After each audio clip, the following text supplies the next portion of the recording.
Dia duduk di sebuah tempat, dia temukan ada peti. Ternyata isinya emas. Ya, kemudian dia buka emas. Tiba-tiba dia ambil, dia tidak terima kasih, langsung dia pergi. Maka si orang tua ini sama keluarganya semua bingung gitu.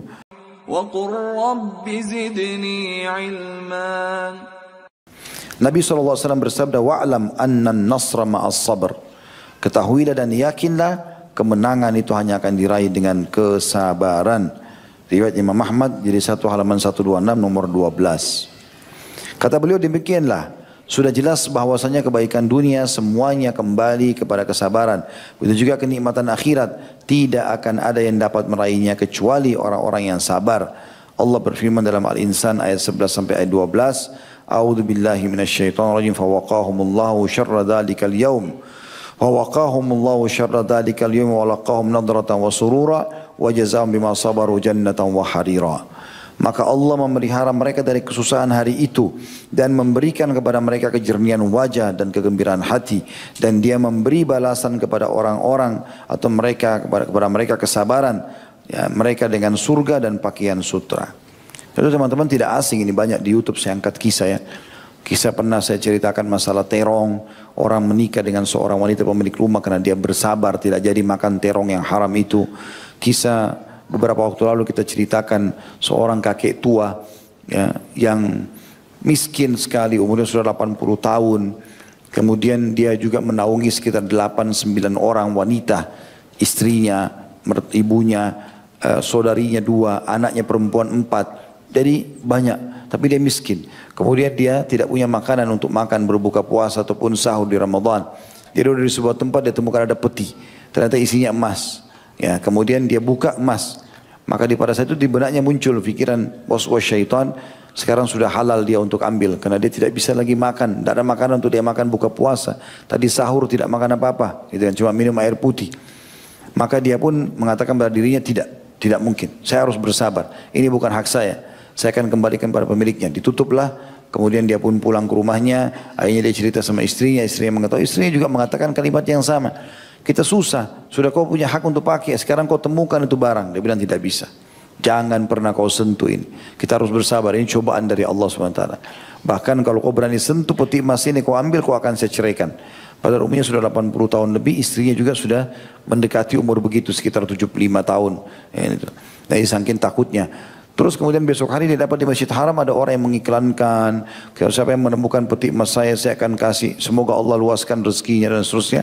Maka orang tua ini berkata, kalau seandainya ya ada yang menemukan emasmu, kau kasih bayaran enggak? Kata orang itu, berapa dia minta? Kata dia 100 dinar, gitu kan. Minta 10% lah dari harta emas, karena emas itu kalau salah ada 1000 ya dinar pada saat itu. Dia bilang tidak, orang itu bilang, orang mau kembalikan karena Allah silakan. Kalau dia tidak mau kasih, dia tidak mau kembalikan ya urusan dia sama Allah. Dia pulang ke rumah, dia bilang sama istrinya, kayaknya kita nggak bisa nih. Orang ini saya sudah temukan pemiliknya, tapi dia nggak mau kasih uang. Kata istrinya, coba bilang lagi besok kembali lagi ketemu. Orang itu iklankan lagi di atas batu depan Ka'bah. Wahai muslimin, siapa yang temukan peti saya akan kasih, saya akan doakan semoga Allah lapangkan rezekinya, Allah mudahkan urusannya. Orang tua ini berkata lagi, hai anak muda, orang Khurasan kebetulan dari wilayah Iran ya. Dia mengatakan, hai orang Khurasan, kalau orang dapat berapa kau kasih? Kata orang itu, berapa dia minta? Katanya dia 10 dirham, 10 dinar, 10 dinar. Kata orang-orang yang punya uang tidak akan kasih. Dia pulang lagi kepada istrinya. 10 dinar pun orang ini tidak mau.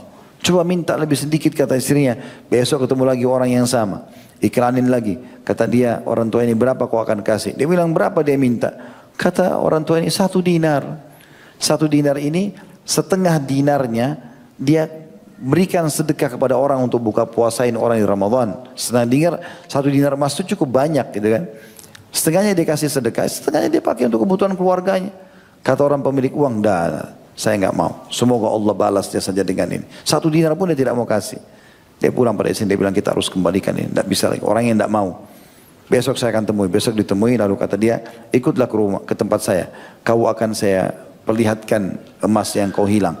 Terus dia datang ke rumahnya, kebetulan pada saat itu yang ceritakan ini, Tabari, Imam Tabari rahimahullah, salah satu penulis tafsir dan segala macam banyak ilmu pengetahuan yang didalami oleh beliau. Dia bilang saya waktu itu masih belum alim, belum kaya, belum segala macam. Saya tahu kisah ini dari awal, saya ikutin sampai ke rumah. Rumah itu gubuknya mau rubuh bangunannya, pintunya mau rubuh. Saya masuk ke rumah tidak ada sama sekali lapisan tanah saja. Di depan saya ada banyak orang-orang tua perempuan, bajunya kusut-kusut gitu.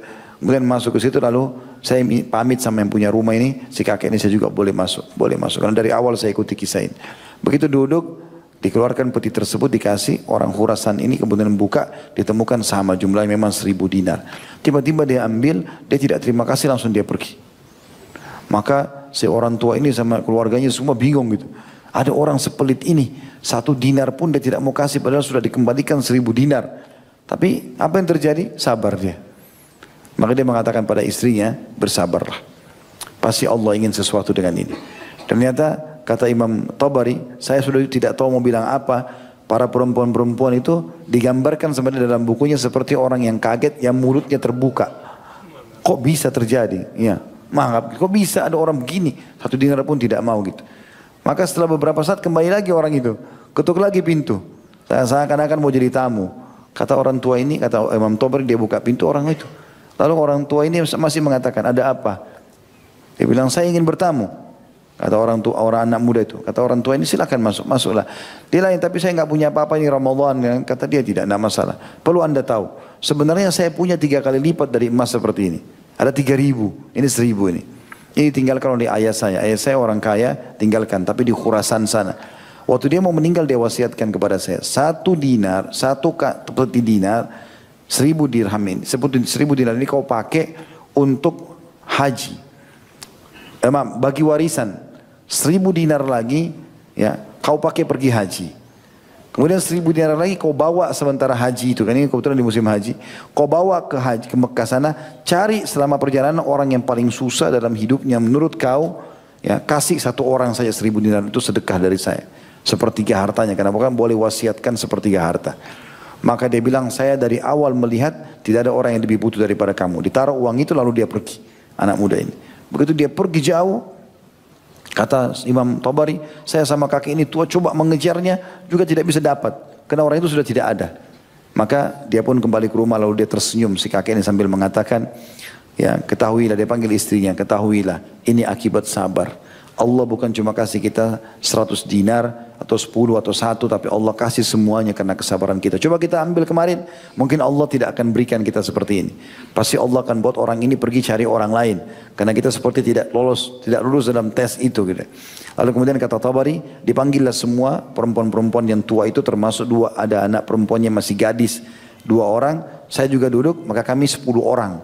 8 orang perempuan, 9 sama si kakek, lalu 10 orang sama saya. Lalu kemudian mulailah dia bagi-bagi uang dinar itu. Jadi saking dermawannya si kakek ini, walaupun dia sudah susah hidupnya, dia masih bagi-bagi 1 koin, 1 koin, 1 koin. Terus sampai habis. Karena jumlahnya 1.000 dan mereka 10 masing-masing dapat 100 dinar. Gitu kan. Maka setelah itu kata Imam Tabari, belum sesaat ibu-ibu ini semua pada keluar, pergi belanja di pasar, beli makanan segala macam. Tiba-tiba berubahlah keadaan tersebut. Saya datang keesokan harinya, saya pun mengambil uang tersebut, saya temukan uang itu uang yang paling berkah. Saya pakai nuntut ilmu segala macam. Beberapa tahun setelah itu saya kembali, saya datangi lagi rumahnya orang tua itu, rupanya dia sudah meninggal. Dan ternyata rumah mereka sudah tidak ada. Saya tanya mana keluarganya si fulan, kakek itu. Mereka mengatakan, oh itu sana orang-orang kaya di kota Mekah. Jadi kaya raya semua gara-gara 100 dinar tadi itu setiap orang. Dan anak-anaknya yang 2 atau 4 orang perempuan semuanya nikah sama tokoh-tokoh masyarakat di Mekah. Tapi semua itu efek daripada kesabarannya. Jadi kadang-kadang cobaan datang itu Allah SWT ingin uji kita. Mungkin kita temukan handphone, temukan uang, temukan kesempatan berzina, temukan kesempatan apa. Itu Allah ingin menguji kita. Allah sedang melihat. Kita lalui enggak? Kalau kita lalui berarti di ujung sebuah cobaan itu ada sesuatu yang besar yang Allah janjikan. Ya, antum lulus atau tidak lulus itu tergantung daripada upaya antum di situ.